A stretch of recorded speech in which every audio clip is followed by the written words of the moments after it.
Melanjutkan cerita versi 2 dari episode sebelumnya ya. Semoga kalian suka. Cahaya putih yang seperti matahari perlahan menyebar. Pemandangan di dalamnya juga sekali lagi menjadi jelas. Pada saat ini setelah gelombang serangan itu, Heimu yang juga terluka parah mengungkapkan kegembiraan di wajah tuanya yang keriput ketika melihat pemandangan ini. Melihat dari kejauhan, gelombang api surgawi putih pekat di ruang kosong telah tersebar seluruhnya. Satu-satunya hal yang masih berdiri di ruang kosong adalah cakar besar penangkap surga. Teknik dao kelas manusia memang sesuai dengan reputasinya. Ia benar-benar mampu dengan kuat menyebarkan serangan menakutkan yang tiada taranya seperti api surgawi. Namun 3 dari 5 cakar seperti pilar tajam itu telah patah. Masih ada beberapa kelompok api surgawi putih pekat yang tersisa di bagian yang rusak. Butuh waktu lama, kemudian sebelum nyala api itu perlahan menghilang. Melihat api surgawi itu menghilang, senyuman segera muncul di wajah Heimu. Mulutnya tanpa sadar mengeluarkan suara mengejek. Hahaha, bocah manusia. Jadi bagaimana jika itu adalah api surgawi? Lalu bagaimana jika itu adalah teknik dao yang telah berubah menjadi roh? Dibandingkan dengan dao kelas manusiaku, teknikmu hanya bayi, ucap Heimu. Lengkungan di sudut mulut Xiaoyan menjadi semakin jelas ketika dia mendengar kata-kata ini. Pandangannya beralih ke ruang kosong. Segera dia membuka mulutnya dan tertawa kecil. Haha, begitukah? Jangan bilang padaku bahwa kamu lupa bahwa lapisan terakhir inti teratai sedang mengumpulkan kekuatan dan menunggu untuk dilepaskan, ucap Xiaoyan. Meski suaranya tenang, itu seperti gelombang guntur jernih yang disalurkan ke telinga Heimu, menyebabkan ekspresi wajahnya berubah dengan cepat. Saat itulah dia buru-buru mengalihkan pandangannya ke ruang kosong. Saat pandangannya beralih, sekelompok cahaya lembut berwarna putih susu diam-diam melintas di ruang kosong. Ia menembus ruang kosong dan sekali lagi bertabrakan dengan cakar penangkap surga. Jika seseorang memperhatikan dengan cermat, samar-samar seseorang dapat melihat bunga teratai putih salju yang agak ilusi. Gugusan cahaya putih susu perlahan menembus ruang kosong, menghamburkan banyak titik cahaya yang membentuk ekor panjang di ruang kosong. Saat tatapan Heimu tertuju pada gugusan cahaya putih susu, wajah tuanya yang menyeramkan segera menjadi serius. Hal yang membuat Heimu merasa paling bingung adalah, bahkan dengan pengalamannya, dia sebenarnya tidak dapat mengidentifikasi dengan tepat jenis api surgawi seperti apa gugus cahaya di depannya ini. Dari aura liar dan kekerasan pada benda ini, dan suhu menakutkan yang tidak kalah dengan api surgawi manapun, benda ini memang api surgawi. Namun sejak kapan api surgawi berwarna putih susu itu muncul? Benda macam apa sebenarnya itu? Ucap terkejut Heimu. Pada saat ini perasaan bahaya di lubuk hatinya diam-diam meningkat, menyebabkan detak jantungnya semakin cepat. Hal ini juga menyebabkan Heimu sekali lagi mengingat jejak aura aneh yang dipancarkan dari api dingin tulang tadi. Saat dia memikirkan hal ini, ekspresinya menjadi lebih serius. Mungkinkah aura sebelumnya adalah milik api surgawi ini? Ucap Heimu tanpa sadar, merasakan hawa dingin di hatinya. Jika apa yang dia pikirkan di dalam hatinya benar-benar terjadi, bukankah teror serangan ini melebihi ekspektasinya? Sayangnya saat Heimu memikirkan hal ini, gugusan cahaya putih susu itu sudah membawa ekor panjang dan bertabrakan dengan cakar penangkap surga yang patah. Detik berikutnya cahaya putih yang lebih menyilaukan memancar ke segala arah. Saat Heimu memfokuskan pandangannya, dia melihat melalui cahaya putih yang mengelilingi cakar penangkap surga. Di tempat keduanya bentrok, lapisan luar armor pada cakar penangkap surga telah hancur total. Retakan menyebar dan menutupi seluruhnya. Di sisi lain, bunga teratai seputih salju yang agak ilusi telah menjadi semakin nyata pada saat ini. Samar-samar ada sesosok manusia di tengah-tengah bunga teratai. Tangan sosok manusia itu ditaruh di depan dadanya. Di antara telapak tangannya, ada versi teratai yang lebih kecil. Perbedaannya adalah teratai itu terbentuk dari 20 warna berbeda. Detik berikutnya, di bawah tatapan terkejut Heimu, teratai yang mempesona perlahan terbang keluar dari telapak tangan sosok manusia dan bertabrakan dengan cakar penangkap surga. Segera setelah itu suara ledakan yang sangat mengerikan menyebar. Seluruh ruang terguncang dan semua yang ada di dalamnya hancur total. Di dunia atas, di permukaan tanah tempat formasi besar didirikan, retakan besar selebar puluhan ribu kaki membentuk jurang hitam pekat di bawah guncangan tanah yang terus-menerus. Pada saat ini sosok Luo tua sekali lagi muncul di langit di atas jurang maut. Ekspresinya tampak sangat serius. Raungan yang bisa menyebabkan gendang telinga seseorang meledak tiba-tiba bergema di seluruh ruang. Pada saat ini bahkan otot-otot di sudut mata Heimu tanpa sadar terjepit. Badai doki yang sangat besar menyapu seluruh ruang. Garis retakan pada cakar tangan penangkap surga memancarkan cahaya keemasan yang menyilaukan. Detik berikutnya, suara pecah yang jelas terdengar dari bagian atasnya. Cakar tangan penangkap surga yang besar dipatahkan dengan paksa. Segera setelah itu, gelombang badai Doki yang menakutkan sekali lagi melanda. Ruang ini berulang kali dihancurkan oleh gelombang demi gelombang badai yang menakutkan. Seluruh ruang telah sepenuhnya berubah menjadi api penyucian manusia. Heimu juga berulang kali dipaksa mundur oleh badai yang liar dan dahsyat ini. Angin yang menakutkan terus membombardir tubuhnya. Jika itu adalah tubuh seorang ahli biasa, kemungkinan besar dia sudah lama berubah menjadi debu. Saat ini Heimu akhirnya merasa tidak berdaya. Perlawanan Kingmu jauh di dalam jiwanya juga secara bertahap menjadi jelas. Jika dia tidak bisa dengan cepat menghabisi Xiaoyan, kemungkinan besar dia tidak akan memiliki kesempatan untuk kembali setelah Kingmu bangun. Bajingan, apakah kamu benar-benar berpikir bahwa diri yang mulia ini tidak punya cara untuk berurusan denganmu? Hari ini aku akan membiarkanmu merasakan taktik suku spiritualku. Teriak Heimu. Setelah berteriak pelan, Heimu tiba-tiba membanting telapak tangannya dengan keras ke dadanya. Wajahnya langsung memerah dan seteguk esensi darah dimuntahkan. Saat seteguk darah esensi ini dimuntahkan, kulit Heimu dengan cepat berubah pucat pasi. Auranya juga tiba-tiba turun ke titik terendah. Kemudian tangan keriput Heimu dengan cepat membentuk segel. Doki kecil di tubuhnya juga berkumpul ke dalam esensi darah. Hal ini berlanjut hingga saat tertentu. Ekspresi kejam melintas di mata Heimu. Saat berikutnya, tangan kanannya dengan keras menghantam gugusan esensi darah di depannya. Setelah serangan telapak tangan ini, gugusan esensi darah seukuran telapak tangan langsung meledak berkeping-keping, berubah menjadi tetesan darah yang tersebar di ruang kosong. Akar pohon roh, kemarilah! Teriak Heimu. Dengan teriakannya, Heimu mengangkat kepalanya menghadap ke atas, seolah-olah dia sedang mencoba memanggil sesuatu. Setelah beberapa tarikan nafas, suara hembusan angin terdengar. Heimu mengangkat tangannya dan mengepalkannya di udara. Lalu dia dengan keras menariknya kembali. Ruang di atas retak. Kemudian akar pohon hijau zamrud dengan diameter beberapa ratus kaki menerobos ke bawah. Senyum kejam di wajah Heimu melebar saat dia melihat akar pohon ini. Di sisi berlawanan, sosok Xiaoyan tanpa sadar mengerutkan keningnya ketika melihat ini. Pantas saja suku pohon roh tidak lagi sejaya dulu. Jadi ternyata ada pengkhianat sepertimu yang seenaknya menyia-nyiakan warisan peninggalan nenek moyangmu. Benar-benar kejahatan besar yang patut dihukum mati. Gumam Xiaoyan. Meskipun demikian, Xiaoyan tidak menyerang. Dia sangat ingin melihat kemampuan seperti apa yang dimiliki suku pohon roh ini. Melihat akar pohon hijau zamrud di depannya, mata tua Heimu menunjukkan ekspresi dingin. Lidahnya menjilat bibirnya ketika dia melirik ke arah Xiaoyan. Yan Xiao, bersiaplah untuk kematian, ucap Heimu. Wajah Xiaoyan masih acuh tak acuh. Heimu tanpa sadar mengerutkan kening ketika melihat Xiaoyan masih tampak sangat tenang. Dia dengan cepat mengeluarkan tangannya. Kuku jarinya yang setajam pisau dimasukkan ke dalam akar pohon di depannya dan menusuk intinya. Pada saat yang sama, ledakan lain terdengar di tempat gugus cahaya putih krem yang bertabrakan dengan cakar penangkap surga. Badai Doki yang menakutkan sekali lagi melanda seperti tsunami. Pada saat ini mata hitam pekat Heimu telah sepenuhnya digantikan oleh warna hijau tua. Garis berwarna hijau tua yang menutupi seluruh tubuhnya memancarkan cahaya. Aura Heimu juga pulih dengan cepat dengan kecepatan yang sangat menakutkan.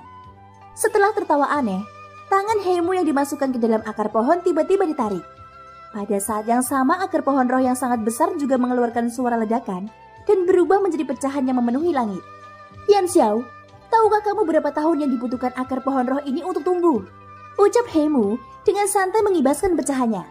Dia merasa tubuhnya sekali lagi dipenuhi kekuatan. Sehubungan dengan ini, Xiaoyan tidak berkomentar. Itu karena Heimu di depannya akan menjawabnya satu persatu. 4.000 tahun. Akumulasi 4.000 tahun. Katakan padaku, apakah ini mudah? Namun itu hanya membutuhkan waktu kurang dari 1 jam untuk memulihkan bandi bintang 9. Ucap Heimu. Hehehe, bisa digunakan untukku. Maka kehidupan pelatihannya tidak sia-sia. Jika leluhurmu masih hidup, aku penasaran apa yang akan dia pikirkan. Tentunya jika leluhurmu masih hidup, suku roh tidak akan berada dalam kondisi ini. Ucap Xiaoyan. Dasar bajingan. Tahu apa kau tentang suku rohku? Suku roh telah menyegel diri mereka sendiri. Mereka berpikir bahwa mereka bisa mandiri hanya karena mereka tidak mengetahui masalah-masalah dunia. Jangan bilang padaku bahwa orang-orang tua ini tidak mengetahui keadaan benua ini. Kehancuran suku roh saat ini disebabkan oleh mereka. Aku hanya ingin suku roh bangkit kembali. Apa yang salah dengan itu? Apa hak mereka untuk menyegelku? Ucap Heimu. Menjelang akhir, emosi Heimu mendekati kegilaan. Mulutnya berulang kali mengutuk generasi tua dari Sukuro. Seolah-olah dia ingin melampiaskan semua kemarahan yang dia kumpulkan selama 10.000 tahun terakhir. Sukuro secara alami perlu dihidupkan kembali. Namun metode yang kamu pilih salah, ucap Shoyan. Leluhurmu mungkin salah, tapi kamu seharusnya tidak melakukan yang sebaliknya. Pohon iblis adalah tabu besar dari Sukuro. Dengan berubah menjadi iblis, kamu hanya akan... Ucap Shoyan kembali. Cukup, kamu benar-benar banyak bicara. Aku hanya memberimu kesempatan untuk bernafas. Apakah kamu benar-benar berpikir bahwa kamu dapat berbicara sembarangan dengan diri yang terhormat ini? Ucap Heimu. Setelah dia selesai berbicara, Heimu tidak mau mengatakan apapun lagi. Joki di dalam tubuhnya melonjak dengan liar. Koneksi yang terputus antara Heimu dan cakar penangkap surga sekali lagi disambungkan kembali secara paksa. Sudut mulut Heimu terangkat menjadi senyuman dingin saat merasakan kekuatan liar dan keras di dalam cakar penangkap surga.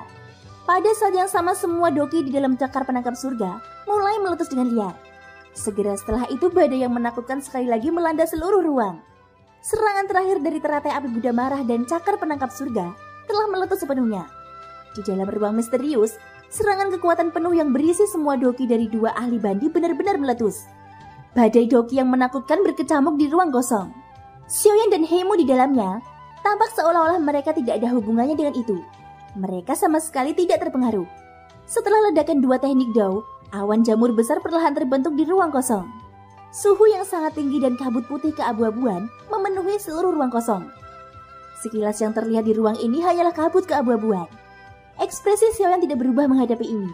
Sosoknya yang berdiri di ruang kosong tidak bergerak sama sekali. Setelah beberapa saat kabut energi keabu-abuan perlahan menyebar.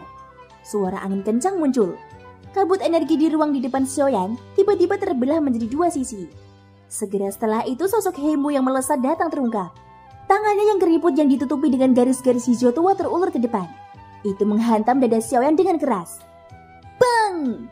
Segera setelah itu, bunyi gedebuk yang teredam tiba-tiba terdengar. Di dalam ruang kosong, Shoyan masih tidak bergerak sama sekali. Ketika seseorang melihat dadanya lagi, tangan keriput yang menekan dengan keras itu sebenarnya dihadang dengan mudah oleh tangannya. Tangan ini tampak biasa saja. Namun ia memiliki kekuatan lebih besar daripada telapak tangan keriput. Hah? Pada saat kedua kekuatan bersentuhan, terdengar seruan kejutan di kehampaan. Jelas sekali Heimu cukup terkejut karena Shoyan masih memiliki kekuatan untuk melawannya. Hal yang paling mengejutkannya adalah kekuatan yang ditunjukkan Shoyan saat ini sebenarnya tidak kalah darinya. Bagaimana mungkin? Dengan kondisinya saat ini, bagaimana mungkin dia bisa memiliki kekuatan seperti itu lagi? Tidak, itu tidak mungkin. Ucap Heimu menatap dengan kaget pada telapak tangan putih yang melawannya. Hatinya dipenuhi dengan kebingungan. Segera doki berkumpul di telapak tangannya. Segera tangannya yang keriput itu tiba-tiba bergetar. Pada saat ia terpisah dari tangan putih Shoyan, Shoyan juga tiba-tiba membuka matanya yang sedikit tertutup. Di sisi lain, Heimu juga memusatkan perhatiannya pada mata putih pekat Shoyan. Kamu bukan Yan Xiao, teriak Heimu. Mendengar kata-kata tegas dari mulut Heimu, sudut mulut Shoyan membentuk senyuman. Matanya yang putih pekat menatap Heimu saat dia menggunakan nada yang sama untuk berbicara. Kamu bukan gengmu, ucap Shoyan. Saat kata-kata ini keluar dari mulutnya, wajah Heimu langsung bergetar 3 kali. Sikap santai Shoyan menyebabkan dia merasakan bahaya yang ekstrim. Mampu bersembunyi di tubuh Shoyan tanpa dia sadari. Titik ini saja sudah menunjukkan bahwa kekuatannya setidaknya di atas Dodi. Namun dalam kondisi Heimu saat ini, kekuatannya paling banyak adalah bandi bintang 9. Perbedaannya seperti perbedaan antara langit dan bumi. Meski kekuatan Heimu saat ini setidaknya sebanding dengan bandi bintang 9, bandi elit pada akhirnya hanyalah setengah Dodi. Di hadapan Dodi sejati, dia masih sangat lemah. Ini bukan hanya perbedaan 1 atau 2 bintang. Jika seseorang harus mendeskripsikannya, itu akan menjadi jurang yang sangat besar. Bajingan, siapa sebenarnya bocah ini? Kenapa ada iblis tua di tubuhnya? Ucap Heimu. Pada saat ini ekspresinya tanpa sadar menjadi sangat suram. Namun terlepas dari bagaimana dia berpikir, situasi saat ini adalah dia Heimu tidak lagi punya jalan keluar. Di depan Dodi, kekuatan kecilnya saat ini benar-benar tidak mencukupi. Namun di saat berikutnya, seutas harapan sekali lagi muncul di hati Heimu. Ekspresi muram di wajahnya perlahan menghilang. Sudut mulutnya terangkat menjadi senyuman aneh. Hahaha, seorang Dodi sebenarnya bersembunyi di dalam tubuh bandi kecil. Tidak berani menunjukkan dirinya kepada orang lain. Mengapa? Apakah Jody yang bermartabat hanya tahu bagaimana melakukan hal-hal tercela seperti itu? Ucap Heimu sambil tertawa mengejek. Ekspresi Xiaoyan tidak berubah saat menghadapi ini. Matanya sedikit berkedip sambil melihat ke arah Heimu dan dengan lembut membuka mulutnya untuk berkata, "Kenapa? Apakah kamu benar-benar ingin melihat tubuhku yang sebenarnya?" Ucap Xiaoyan. "Bajingan, memangnya kenapa kalau aku tidak melihatmu? Sayangnya diriku yang terhormat ini justru akan mati di tangan orang tercela yang tak dikenal. Hatiku benar-benar tidak mau menerima ini." Ucap Heimu. "Karena kamu sangat ingin melihat tubuhku yang sebenarnya, aku akan menuruti keinginanmu. Perlakukan ini sebagai hadiah terakhir sebelum kamu mati." Ucap Xiaoyan. Segel api di antara alis Xiaoyan berkedip-kedip saat ini. Segera setelah itu gugusan cahaya putih pekat perlahan-lahan keluar. Perlahan-lahan berubah menjadi pria tua berjubah preman di samping Xiaoyan. Dan sosok ini tidak lain adalah Guyao. Ketika Guyao meninggalkan tubuh Xiaoyan, tubuh Xiaoyan yang tidak sadarkan diri langsung melunak dan jatuh ke ruang kosong.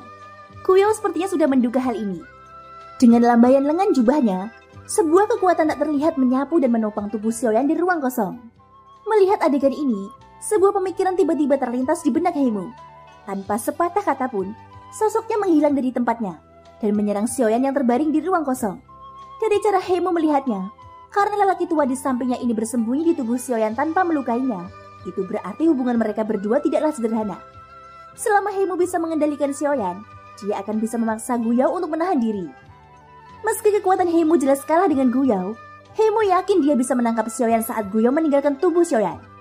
Di saat yang sama ketika tubuh Heimu menghilang, ruang kosong di samping tubuh Xiaoyan tiba-tiba membentuk lubang. Detik berikutnya, tubuh Heimu langsung muncul. Setelah dia muncul, gerakannya tidak berhenti sedikit pun. Tangannya yang keriput meringkuk menjadi cakar dan dengan cepat meraih leher Xiaoyan. Semua ini mungkin tampak lama, tetapi terjadi dalam sepersekian detik. Baru pada saat inilah Guyao akhirnya menoleh sedikit. Namun cakar tangan Heimu sudah berjarak kurang dari 1 inci dari leher Xiaoyan. Mengingat jarak ini, bahkan Dodi elit pun tidak akan bisa bereaksi tepat waktu. Dari kelihatannya Xiaoyan pasti akan jatuh ke tangan Heimu. Namun bahkan pada saat ini Guyao tetap bergeming. Dia berdiri di tempat yang sama tanpa bergerak. Heimu tanpa sadar mengerutkan kening saat dia melihat Guyao tidak bergerak dari sudut matanya. Hatinya terasa aneh. Mengingat kekuatan Guyao, dia seharusnya sudah bereaksi terhadap tindakan Heimu. Bahkan jika dia tahu bahwa Xiaoyan masih akan berakhir di tangannya, dia seharusnya tidak hanya menunggu kematian. Namun Heimu bingung dengan tindakan Guyao. Di saat berikutnya, saat ujung jari tajam Heimu menyentuh kerah Xiaoyan, tubuh Xiaoyan yang ditopang di udara tiba-tiba menjadi lemas dan jatuh menuju kehampaan tak berujung di bawah. Hah? Pupil mata Heimu tiba-tiba menyusut. Dia dengan cepat bereaksi di dalam hatinya. Tubuhnya di udara berputar dan melemparkan serangan ke ruang kosong di belakangnya. Bang! Ledakan terdengar saat telapak tangannya dilempar. Terlihat tangan Guyao terulur dan bertabrakan dengan keras dengan telapak tangan Heimu. Saat kedua telapak tangan bertabrakan, kekuatan yang diharapkan seimbang tidak muncul. Sebaliknya kekuatan di telapak tangan Heimu dihancurkan secara paksa oleh kekuatan yang lebih mendominasi. Tubuh Heimu dengan cepat jatuh ke bawah dengan darah segar keluar dari mulutnya. Secara kebetulan, Xiaoyan juga jatuh di bawahnya. Darah segar yang dimuntahkan Heimu berubah menjadi panah darah yang melesat ke arah Guyao. Namun sekelompok api surgawi berwarna putih pekat mengeluarkan suara hembusan dan muncul di udara ketika panah darah terbentuk. Itu langsung membakar panah darah menjadi ketiadaan. Tetapi pada saat inilah, Heimu yang terjatuh sekali lagi muncul di atas kepala Xiaoyan. Sudut mulutnya menunjukkan senyuman jahat. Matanya menatap Xiaoyan yang sudah tidak sadarkan diri di depannya. Dia mengulurkan tangannya dan mendarat di wajah Xiaoyan, berniat mengendalikan Xiaoyan di tangannya. Namun tepat ketika Heimu hendak meraih Xiaoyan, api surgawi berwarna putih pekat muncul dari permukaan tubuh Xiaoyan dengan suara hembusan. Itu menyelimuti seluruh tubuh Xiaoyan di dalamnya. Tangan Heimu kemudian dengan keras menyentuh api surgawi. Seketika suara mendesis yang mirip dengan suara panggangan terdengar. Itu disertai dengan bau daging gosong. Wajah Heimu yang masih memasang senyuman jahat beberapa detik yang lalu tiba-tiba berubah menjadi kesakitan. Setelah mendesis kesakitan, Heimu dengan paksa menarik tangannya. Doki di tubuhnya dengan gila-gilaan keluar dari tubuhnya. Setelah beberapa kali serangan sengit, dia akhirnya memadamkan api putih yang masih menempel di tangannya. Jika dilihat lebih dekat, tangannya yang awalnya hanya tinggal kulit dan tulang, kini menjadi berantakan dan berdarah-darah. Dia mengalihkan pandangannya dan langsung menatap Guyao yang sudah muncul di kehampaan. Sungguh orang yang menyembunyikan kepalanya dan memperlihatkan ekornya. Tak disangka Dodi yang bermartabat sepertimu ternyata sangat tercela, ucap Guyau. Hahaha. Dalam hal kehinaan, aku bahkan tidak 1/1000 darimu. Seorang bandi sebenarnya berani menyombongkan diri tanpa malu-malu tentang kehinaan di depanku. Menurutmu, apakah aku perlu menggunakan taktik tercela untuk menghadapimu? Ucap Guyau. Guyau melambaikan lengan bajunya setelah mengucapkan kata-kata itu. Segera sekelompok besar api dingin tulang dengan cepat menyebar dari ruang kosong di bawah kakinya. Itu menyebar ke area yang luas. Ekspresi Heimu tanpa sadar berubah saat dia melihat serangan ini. Tubuhnya yang berdiri di ruang kosong tiba-tiba mundur sejauh 500 meter. Baru setelah dia mundur dari area yang ditutupi oleh api dingin tulang, dia menatap Guyau dengan wajah ketakutan. Kedua matanya dipenuhi dengan ekspresi yang sangat serius. Butuh waktu lama sebelum mulutnya akhirnya berbicara dengan susah payah. Kamu adalah pemilik api pendingin tulang, ucap Heimu. Guyau hanya tertawa dingin saat mendengar kata-kata itu dari mulut Heimu. Dia perlahan mengangkat tangannya yang keriput, mengulurkan jari telunjuknya, dan dengan lembut menekannya pada ruang kosong di depannya. Segel, ucap Guyau. Begitu dia memberi perintah, pilar api putih muncul dari udara tipis dalam jarak 1000 kaki dari Heimu di ruang ini. Ratusan pilar cahaya terhubung.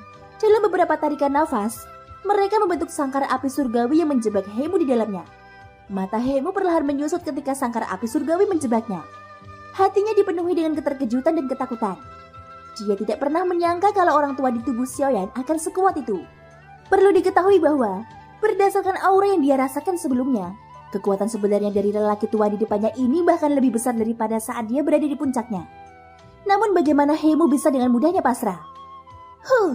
Bahkan jika kamu telah menjebak diri yang mulia ini, apa yang dapat kamu lakukan terhadapku? Paling-paling diri yang mulia ini akan mati bersama dengan pemilik tubuh fisik ini, ucap Heimu. Pada saat ini hati Heimu sangat khawatir. Tidak ada yang bisa dia lakukan. Kekuatan Guyau jauh melebihi miliknya. Karena dia tidak bisa mengalahkan Guyau, dia hanya bisa menggunakan Kingmu sebagai penghalang terakhir untuk mengancam Guyau. Dia percaya bahwa Guyau tidak akan mudah menyerang dengan Kingmu di tangannya. Sayangnya meskipun Heimu agak percaya diri di hatinya, ada satu hal yang tidak dia duga. Guyau tidak peduli dengan hidup atau mati Kingmu. Guyau hanya peduli pada Xiaoyan.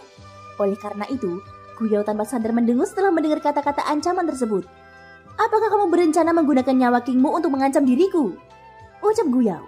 Apakah kamu benar-benar berniat membunuhku dan Kingmu bersama-sama? Ucap Heimu. Bagaimana menurutmu? Ucap Guyau. Suara Guyau dengan cepat keluar setelah kata-kata Heimu terdengar.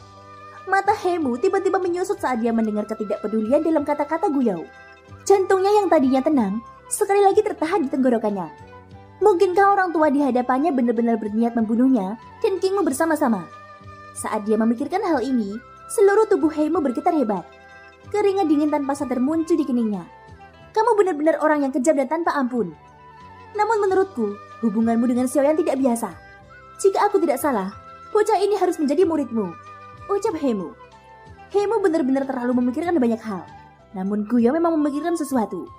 Jika itu orang lain, Guyau mungkin sudah membunuhnya. Namun kuncinya adalah, Kingmu memiliki hubungan dengan luo tua di dunia luar. Hubungan ini juga bermanfaat bagi Xiaoyan.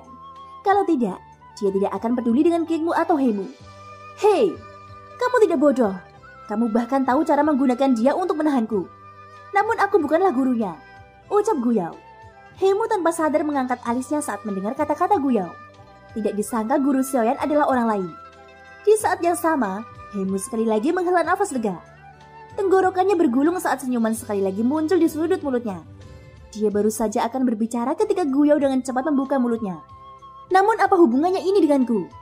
Bocah ini mengenalnya, tapi aku tidak. Jadi berhentilah menggunakan nyawa kecil Kingmu untuk mengancamku, ucap Guyau.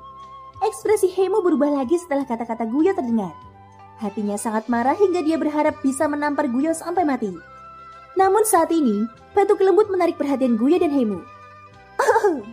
Xiaoyan yang wajahnya masih pucat, perlahan membuka matanya di ruang kosong. Meskipun Guyau telah memberi Xiaoyan pil obat, konsumsi doki yang berlebihan sebelumnya masih menyebabkan dia menjadi sangat lemah. Xiaoyan berdiri dengan susah payah.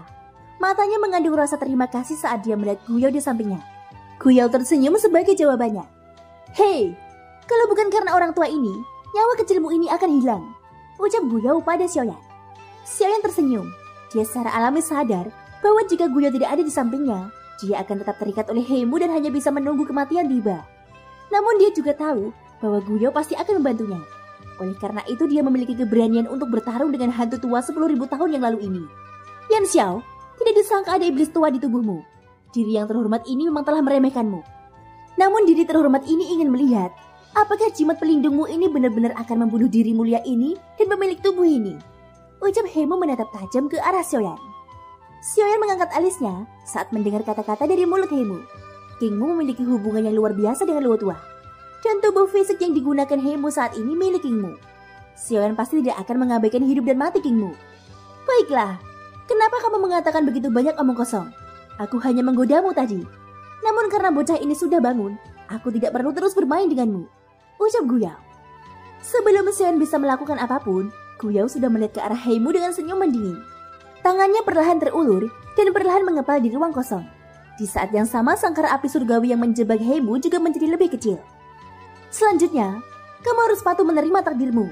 Ucap Guyao. Di ruang gelap, sangkar api surgawi berukuran beberapa ratus kaki menyusut dengan kecepatan yang terlihat oleh mata telanjang. Xiaoyan langsung mengerti di dalam hatinya saat mendengar kata-kata dari mulut Guyao. Mengingat kecerdasan Guyao, bagaimana mungkin dia tidak mengetahui apa yang dipikirkan Xiaoyan? Tentu saja Guyao tidak akan mengabaikan nyawa Kingmu. Xiaoyan sekali lagi menatap Guyao dengan penuh rasa berterima kasih. Namun Guyao bersikap seolah-olah dia tidak melihatnya. Matanya terus terfokus pada Hemu. Di sisi lain, mata Hemu dengan cepat menyapu sangkar api surgawi yang ukurannya menjadi lebih kecil. Hatinya mulai membara karena kecemasan. Dia telah mengalami teror api dingin tulang di depan matanya. Berdasarkan kondisinya saat ini, belum lagi menahannya dengan paksa. Bahkan jika dia hanya sedikit tersentuh olehnya, itu akan menyebabkan kerugian besar baginya. Sangkar api surgawi berwarna putih pekat akhirnya perlahan melilit tubuh Hemu. Gelombang rasa sakit yang luar biasa yang disalurkan dari tubuhnya menyebabkan dia mengeluarkan teriakan tajam. Api dingin tulang berwarna putih pekat meninggalkan banyak simbol hangus di tubuh Hemu sebelum menghilang. Pada saat ini, Hemu merasa ngeri ketika mengetahui bahwa doki di pusaran di dalam tubuhnya telah tersegel sepenuhnya saat api surgawi menghilang.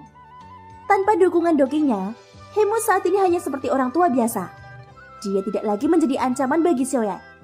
Dengan kondisinya saat ini, kemungkinan besar Dosei tahap awal pun akan mampu membunuhnya. Aku tidak menyangka rencanaku selama 1000 tahun akan dikalahkan oleh bocah nakal sepertimu.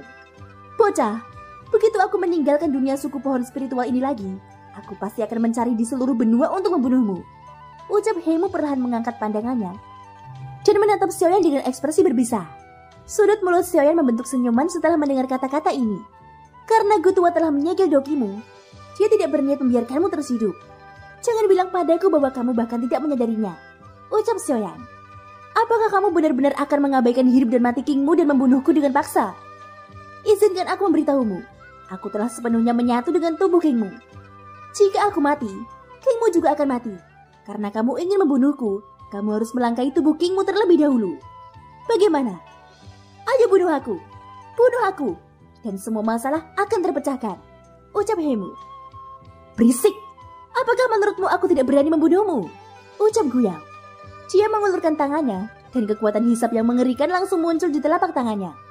Itu menarik Hemu yang berada beberapa meter di depannya. Guyao mengepalkan tangannya dan dengan kuat meraih leher Hemu. Tubuh ras pohon spiritual mungkin istimewa, tapi tidak ada apa-apanya di hadapanku. Akan sangat mudah bagiku untuk mengekstrak jiwamu. Ucap Guyao. Tangannya yang memegang leher Hemu tiba-tiba mengendur setelah kata-katanya terdengar. Wajah Hemu yang memerah juga menjadi rileks. Namun sebelum Hemu bisa fokus, tangan Guyao tiba-tiba berubah menjadi cakar. Mata Hemu yang ketakutan diikuti oleh kepanikan yang tiba-tiba. Tangan Guyao dengan kejam menusuk jantung Hemu. Saat itu juga, tubuh Hemu tiba-tiba menegang. Dia sepertinya telah berubah menjadi balok kayu tanpa bergerak. Hemu tidak pernah membayangkan bahwa Guyao akan benar-benar menyerang tanpa ragu-ragu. Terlebih lagi, Guyao tidak menahan diri sama sekali. Xiaoyan yang sedang menonton di samping juga kaget dengan pemandangan di depannya. Dia juga tertegun sejenak.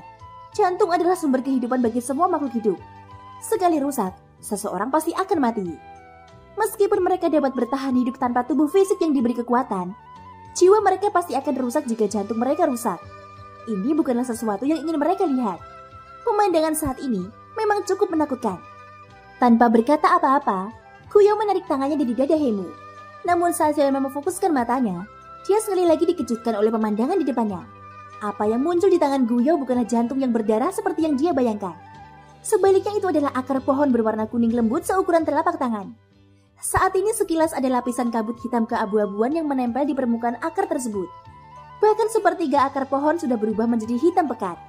Saat Xiaoyan melihat lapisan kabut hitam ini, dia segera mengerti bahwa itu seharusnya milik Hemu. Selama dia bisa menghilangkannya, Kingmu akan bisa terbangun sepenuhnya. Kamu, siapa sebenarnya kamu? Kenapa kamu tahu banyak tentang suku pohon spiritualku? Ucap Kingmu. Suara ketakutan Hemu sekali lagi terdengar. Dia tidak menyangka Guyo mengetahui kelemahan fatal suku spiritualnya. Faksi manapun yang memiliki kekuatan tertentu akan mengetahui masalah sekecil itu. Bukankah hal yang paling berharga dalam suku spiritual adalah akarnya? Ucap Guyo sambil tertawa dingin. Pada akhirnya jiwa Hemu menjadi semakin ketakutan. Akar spiritual adalah sumber kehidupan suku pohon spiritual. Itu adalah hal yang paling berharga. Namun di mata suku lain, itu adalah harta karun alam. Inilah sebabnya mengapa suku pohon spiritual dibunuh. Ini juga salah satu dari banyak alasan mengapa pendahulu suku pohon spiritual memutuskan untuk bersembunyi dari dunia. Namun apa yang sebenarnya ditakuti oleh Hemu bukanlah Guyo mengetahui rasa tersebut. Sebaliknya dia takut pada api surgawi milik Guyo. Suku pohon spiritual adalah tanaman dan secara alami tertahan oleh api surgawi. Dalam keadaan normal, bahkan jika pihak lain mengetahui tentang akar spiritual, dia tidak akan takut. Namun jika pihak lain memiliki api surgawi, ceritanya akan berbeda. Akar spiritual bisa dianggap sebagai salah satu harta tertinggi di dunia. Ketangguhannya juga cukup memukau bagi semua praktisi di dunia. Kekuatan yang diperoleh akar spiritual setelah ribuan tahun berkultivasi memungkinkannya memperoleh tubuh yang tangguh. Ketangguhannya sebanding dengan beberapa logam yang sangat langka di benua itu. Senjata biasa sudah tidak dapat menyebabkan kerusakan badannya. Hanya beberapa senjata yang benar-benar ilahi yang dapat memotongnya dengan paksa. Namun orang yang berada di depannya saat ini adalah Guyo. Dengan api surgawinya, dia bisa mematahkan akar roh tersebut dengan satu tangan. Pada saat ini Guyo dengan santai melemparkan akar roh di tangannya ke dalam kekosongan di depannya. Saat berikutnya nyala api putih melilit akar roh tersebut. Segera raungan menyakitkan terdengar dari dalam kobaran api. Dari suaranya, itu adalah Hemu. Kamu bajingan gila. Jika kamu terus seperti ini, bahkan jika aku mati, Kingmu akan mati, teriak Hemu. Rasa sakit yang luar biasa dari jiwanya membuat Hemu semakin merasakan kesakitan. Namun dia terus menggunakan Kingmu untuk mengancam Guyo. Kamu benar-benar berisik. Tidakkah kamu menyadari bahwa jiwa Kingmu perlahan pulih sementara kekuatan jiwamu perlahan melemah? Ucap Guyo. Tidak, mustahil. Bagaimana ini mungkin? Tidak peduli seberapa sempurna kendalimu terhadap api pendingin tulang. Bagaimana ini mungkin? Tidak, ini tidak mungkin. Kamu, apa sebenarnya kamu? Ucap Hemu berteriak histeris. Dia terkejut ketika menyadari bahwa saat akar spiritual dimurnikan oleh api surgawi, hanya energi spiritualnya yang dibakar oleh api surgawi, sementara tubuh Kingmu sama sekali tidak terluka. Bahkan bulu-bulu yang terlihat di akar spiritual itu tidak terbakar oleh api surgawi sama sekali. Menurut pendapat Hemu, hal ini adalah sesuatu yang mustahil. Bahkan jika pihak lain adalah seorang alkemis tingkat tinggi yang kendalinya atas api telah mencapai puncak kesempurnaan, bagaimanapun juga, nyala api adalah energi paling kejam di dunia.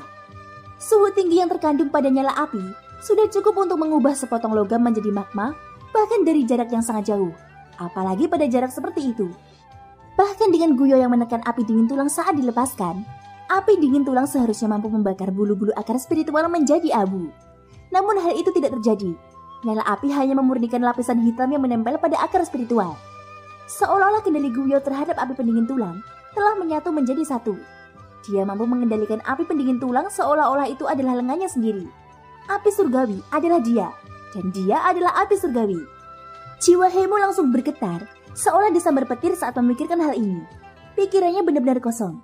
Dua kata samar perlahan ditransmisikan dari dalam jiwanya. Roh api. Hemu mengucapkan dua kata ini dengan suara serak.